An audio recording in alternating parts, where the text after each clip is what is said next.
Did you know moray eels have jaws that are so terrifying they seem like something out of a horror movie?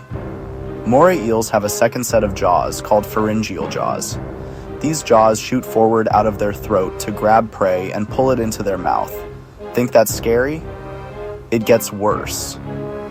They have two sets of teeth, one in the upper jaw and one in the pharyngeal jaw, making them incredibly efficient predators. Moray eels might look creepy, but their jaw technique makes them one of the most efficient hunters in the ocean.